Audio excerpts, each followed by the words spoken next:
Now, I contracted to supply lightwood to the Pensacola and Atlantic Railroad and became the first railroad agent here at Crestview Station.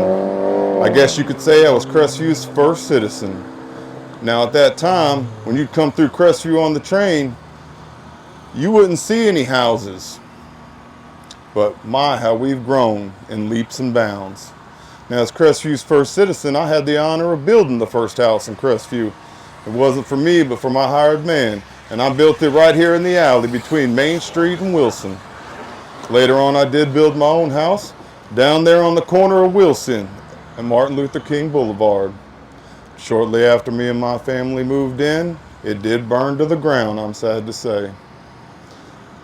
Maybe they call me Crestview's first citizen because I did have quite a few number of firsts. I built the first business here in Crestview. Y'all ever eaten at Desi's restaurant?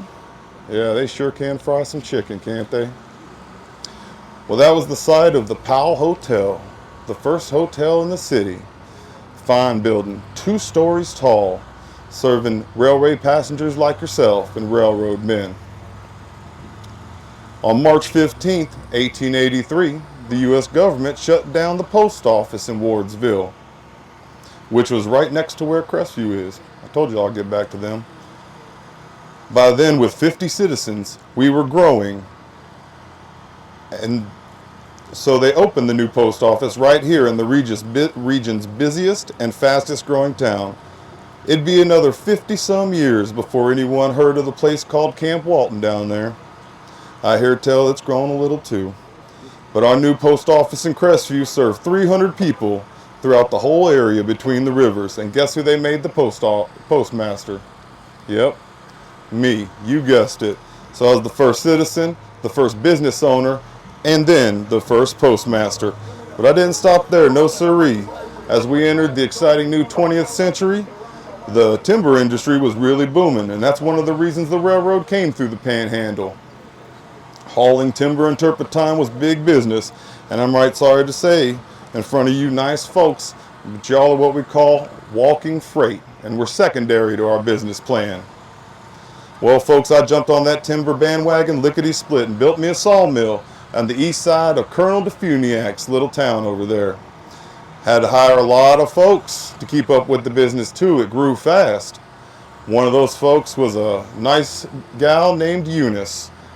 Now, she had roots in this town. She was a school teacher at Ebenezer. Y'all would know it more as Magnolia, right outside Laurel Hill. Sad to say, that sawmill did burn down as well, and most of my money with it. But we moved back to Crestview, took up in my hotel right there. And Eunice managed it. She was a hard worker. She was also active in the social life of Crestview and the clubs, helped organize the Presbyterian Church. And we also got some money from a bank in Pensacola, and were able to open a livery stable right over there on Woodruff in Maine. We also built a restaurant right next door that served mainly railroad folks like yourself. Y'all hear that? That whistle means the 605's coming over the Yellow River. So I need to get my manifests in order, and y'all better get ready to hop on board. She'll be here in about 9 minutes. Y'all have a good night.